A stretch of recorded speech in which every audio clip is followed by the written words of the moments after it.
朋友们，大家好。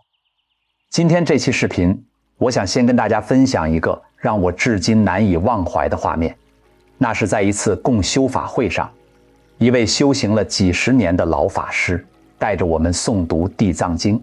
当读到第13品囑累人天品的时候，这位平时慈眉善目、谈笑风生的老法师突然停下声音，掩面而泣，哭得像个孩子。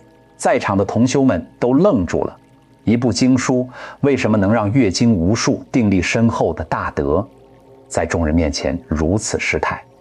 后来有人问他：“法师，您为什么要哭？”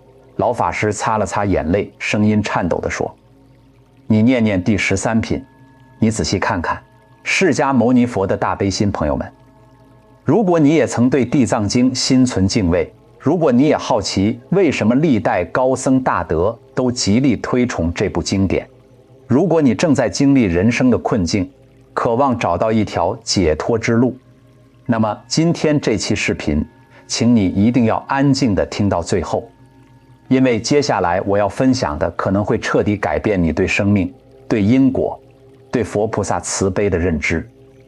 新来到我们频道的朋友，请先点个订阅，开启小铃铛，让我们一起走进这部让无数人落泪、让无数人重获新生的不思议经典。那位老法师为什么会哭？因为他读懂了《地藏经》第13品里释迦牟尼佛对地藏菩萨的那番嘱托到底意味着什么。大家想象这样一个场景：一位年迈的爷爷知道自己即将离开人世，他最放心不下的不是自己的财产，不是自己的名声，而是他最疼爱的小孙子。于是他把儿子叫到床前，握着儿子的手，一遍又一遍地叮嘱我走，以后你一定要照顾好这个孩子。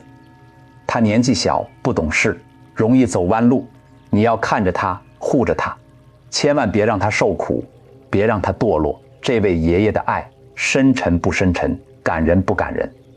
朋友们，《地藏经》第13品里记载的就是这样一个场景。释迦牟尼佛在叠力天宫即将入灭，他最放心不下的不是自己的弟子，不是自己的法脉，而是我们这些末法时代的众生。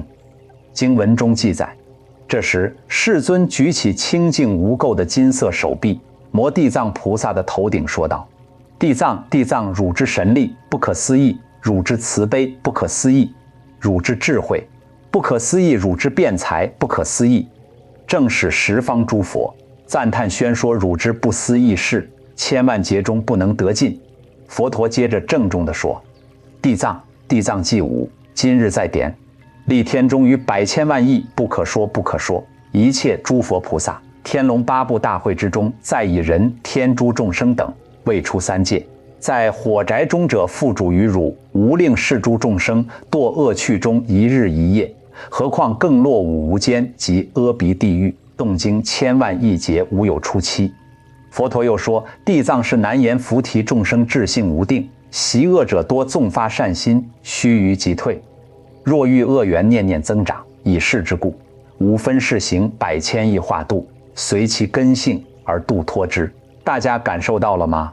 这不是一个高高在上的神明在发号施令，这是一位慈父在临终前把最牵挂的孩子托付给最信任的人。火宅是什么？法华经譬喻品中说：“三界无安，犹如火宅，众苦充满，甚可怖畏。”佛陀用火宅这个词形容三界众生所处的状况。我们在生死中轮回，就如同住在着火的房子里，危在旦夕却不自知。老法师为什么会哭？因为他看到了佛陀的大悲心。佛菩萨对我们的爱不是有条件的，你信我，我才保佑你，而是无条件的。哪怕你只有一丝一毫的善根，我都不会放弃你。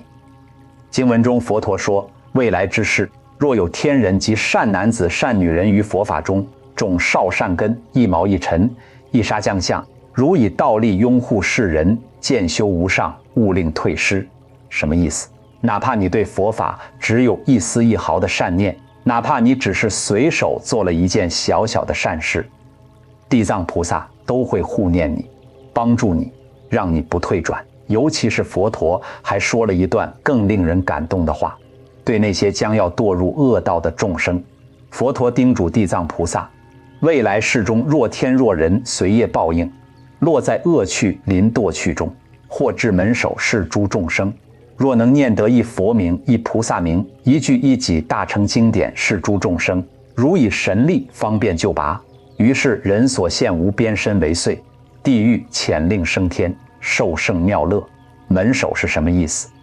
佛经注解中说，指的是造恶众生命中之后，将堕为堕，将要进入地狱还没有进去的那一刻，如同站在地狱门口，就在这千钧一发之际，只要你能念出一句佛号，一尊菩萨名号，一句经文，地藏菩萨就会以他的大神力粉碎地狱，救你出来。这是什么样的慈悲？这是超越时空、超越条件、无边无际的大爱。地藏菩萨听后，胡跪合掌对佛陀说：唯愿世尊不以为虑，未来世中若有善男子善女人于佛法中一念恭敬，我以百千方便度脱，世人于生死中速得解脱。何况闻诸善事，念念修行，自然于无上道，永不退转。地藏菩萨3次安慰佛陀，唯愿世尊不以后世恶业众生为虑。这就是地藏菩萨给我们的庄严承诺。佛涅槃了，还有他在老法师哭，是因为他被这份爱深深打动了。而我们作为末法时代的众生，能够听闻这部经典，能够被佛菩萨如此护念，这是多大的福报，多大的幸运啊！有同样感触的朋友，请在评论区留下一句感恩，让我们一起感受这份来自佛菩萨的无私大爱。很多人对佛经有一个误解，觉得佛经都是高高在上的理论，讲的是空性、无我、般若智慧，离我们的现实生活很远。但地藏经不一样，它是所有佛经里最接地气、最贴近普通人生活的一部经典。为什么这么说？因为地藏经讲的不是玄妙的哲学，而是实实在在的因果，是每一个普通人都会遇到的生老病死、贫穷富贵、家庭和睦、亲人超度等现实问题。它提供的不是什么高深莫测的修行法门，而是最简单易行、最适合末法时代众生的方便法门。念地藏经，念地藏菩萨，圣号造地藏菩萨，向供养地藏菩萨，这些方法任何人都可以做到，不需要你有多高的悟性，不需要你有多深的禅定功夫。而且地藏经的利益是全方位的，是管生又管死的。经文的最后，虚空藏菩萨问佛陀：若未来世有善男子善女人见地藏形象，闻此经，甚至读诵，以香华饮食衣服珍宝布施供养赞叹瞻礼，能得多少福利？佛陀回答说，能得到28种利益。我们一条一条来看。一者天龙护念，一切天龙护法善神都会发心来保护诚心念地藏经的人。二者善果日增善，的果报会日日增长。三者即圣上因，不断积累圣道的善因。四者菩提不退，菩提心不退转。五者悉丰足生活，资具丰足，不愁吃穿。六者疾疫不临，疾病瘟疫不会降临。七者离水火灾，远离水灾火灾。八者无盗贼恶，没有盗贼的灾难。九者人见亲近人，人见了都亲近。十者神鬼住持，得到一切神鬼的护持帮助。11者女转男身，女性能转为男身。12者为王，臣女投生为帝王大臣之女。13者端正相好，相貌端正庄严。14者多生天上，多生在天道享福。15者或为帝王，或者做帝王。16者素智命通，能知晓过去世的事情。17者有求皆从，有求皆应。18者眷属欢乐家庭，眷属欢乐和睦。19者诸横消灭，各种横祸灾难消灭。20者业道永除，恶道之业永远消除。21者去处尽通，无论去哪里都通达无碍。22者夜梦安乐，夜梦安乐，不做噩梦。23者先亡离苦，已经去世的祖先亲人得以脱离苦难。24者速福受生，依过去世的福报受生；25者诸圣赞叹，受到诸佛菩萨和圣者的赞叹；26者聪明利根，聪明智慧，根性敏锐；27者饶慈精心，富有慈悲怜悯之心；28者毕竟成佛，最终必定成佛。大家看到了吗？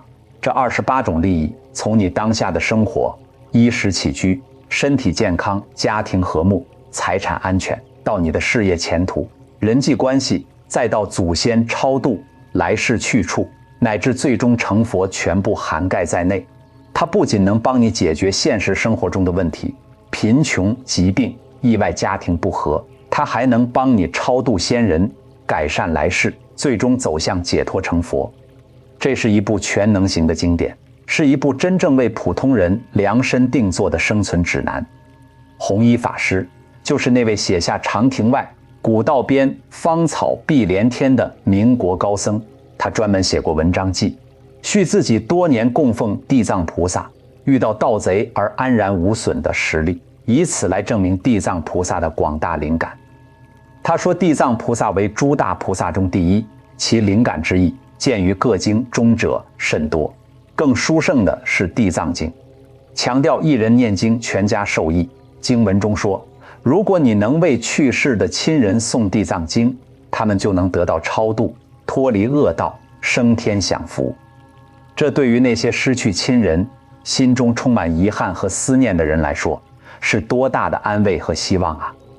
我认识一位师兄，他的母亲去世多年，他一直心存愧疚，觉得母亲生前自己没能好好尽孝。后来他开始每天诵地藏经，回向给母亲。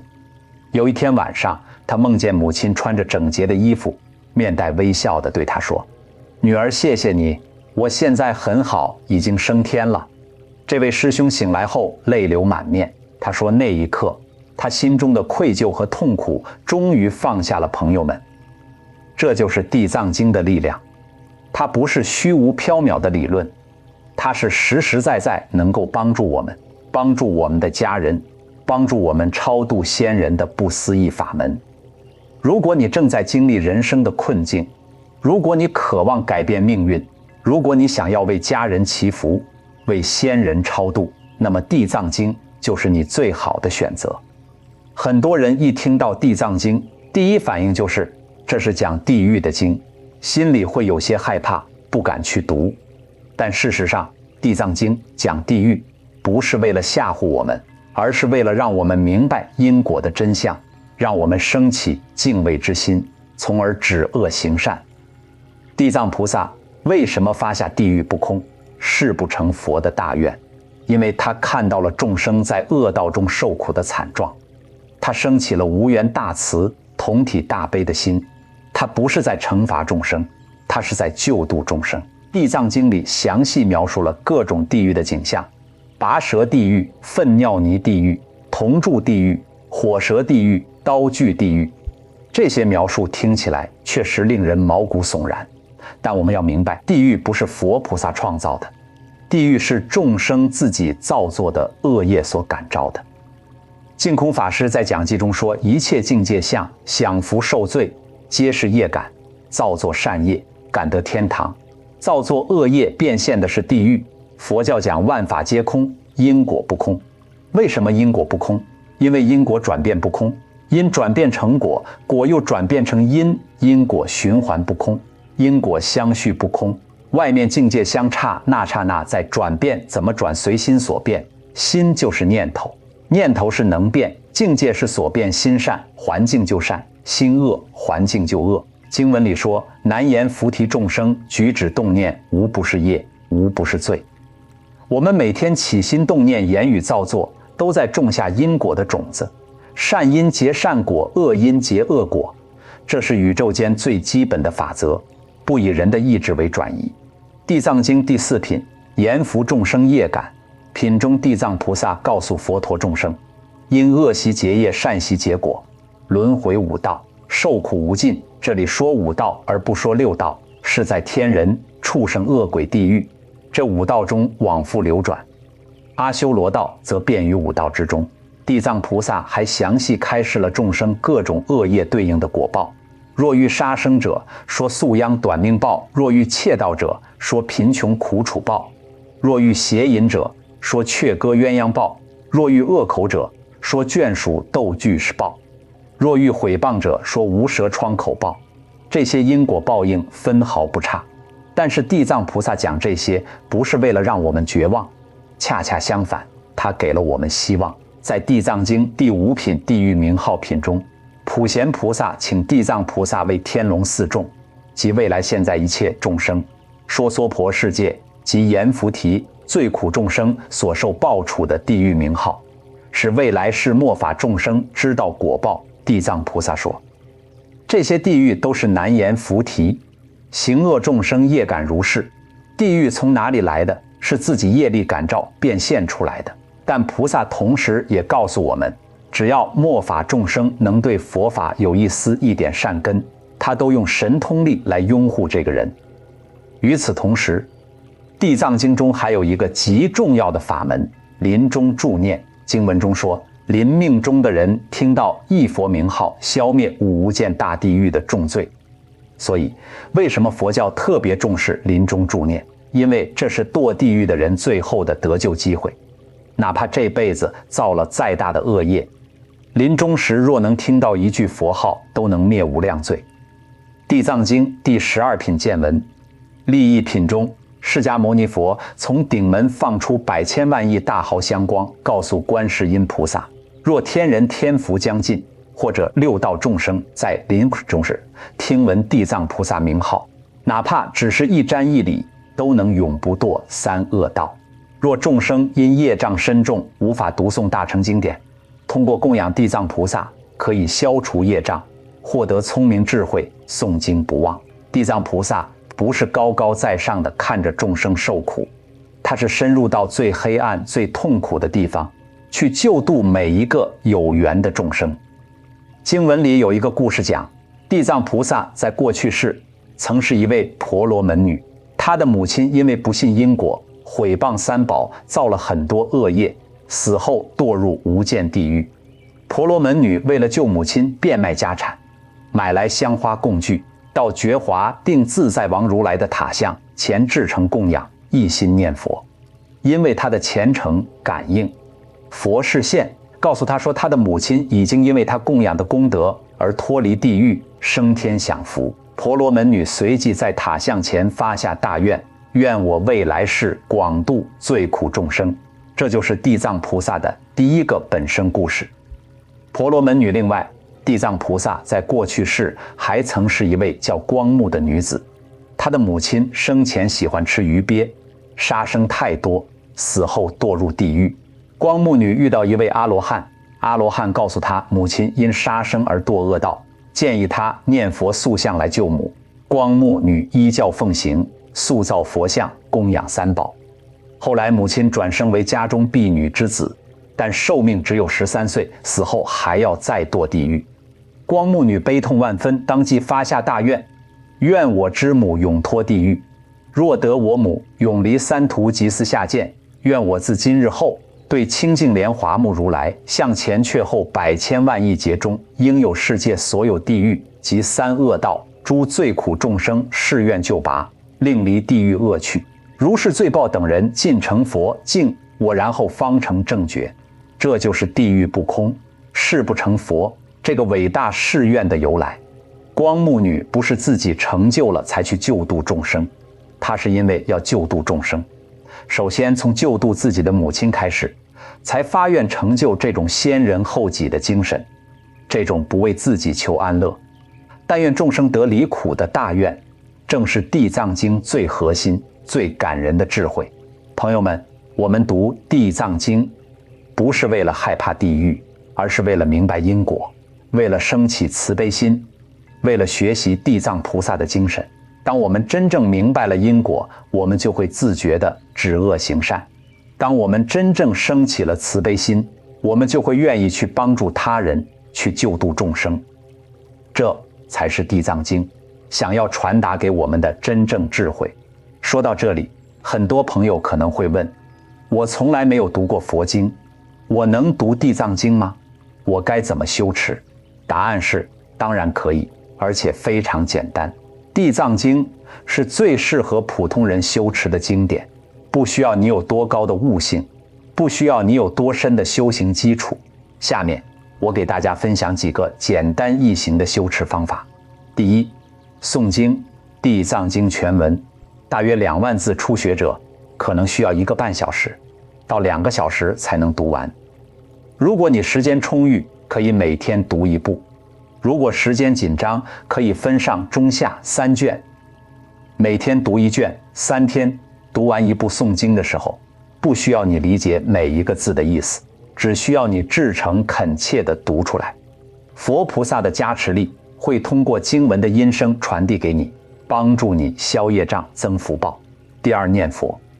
如果你实在没有时间诵经，可以念地藏菩萨圣号，南无地藏王菩萨，每天念1000遍、10000遍，甚至更多。走路的时候念，坐车的时候念，做家务的时候念，只要心里有佛，随时随地都可以念地藏菩萨的名号，具有不可思议的加持力。经文中说，念地藏菩萨名号可以消除罪业，增长福报，得到天龙护念。第三，造像供养。如果条件允许，可以请一尊地藏菩萨像供奉在家里，每天上香、供水、供花、礼拜供养。造像供养的功德非常大。经文中说，见地藏形象、闻地藏名号，都能得到无量利益。第四，布施回向地藏经。第10品孝量布施功德原品中，佛陀详细开示了布施功德的轻重。若国王大臣等对贫贱、残疾残缺之人发大慈心，亲自布施所获，福报如同布施百恒河沙佛的功德。若将布施的功德回向法界，则福报无量无边，可得大梵天王之身，乃至成佛。佛陀还特别强调，若遇仙佛塔庙或经像毁坏，发心修补，可得100千生为转轮王身。所以布施修补佛像经书的功德远远大于一般的布施。每次诵经念佛之后，一定要发愿回向，回向给冤亲债主、历代宗亲，祈愿他们离苦得乐；回向给家人，祈愿他们健康平安；回向给法界众生，祈愿世界和平，众生解脱。回向的功德不可思议。你把功德回向给众生，众生得到了利益，你的功德反而更大。第五，为临终者助念。这是地藏经特别殊胜的法门。经中说，临命中人若能听闻到一佛名号，就能消灭五无间大地狱的重罪。如果家中有人即将往生或已经往生，我们应该为他高声念佛号，尤其是地藏菩萨名号，能使其不堕三途，在749天之内，广为亡者做功德诵经布施，发大心修大福报，可以帮助亡者灭罪超生。第六，结合生活修心。修持地藏经不仅仅是诵经念佛，更重要的是在生活中修心。地藏菩萨的精神是孝和愿，我们要学习地藏菩萨的孝心，孝顺父母，尊敬长辈。你看地藏菩萨的2个本生故事，婆罗门女救母、光目女救母，核心都是孝。地藏经在佛门中被称为孝经，它是佛门孝道最集中的体现。我们要学习地藏菩萨的大愿，发愿帮助他人，救度众生，在日常生活中多行善事，多说善语，多存善念。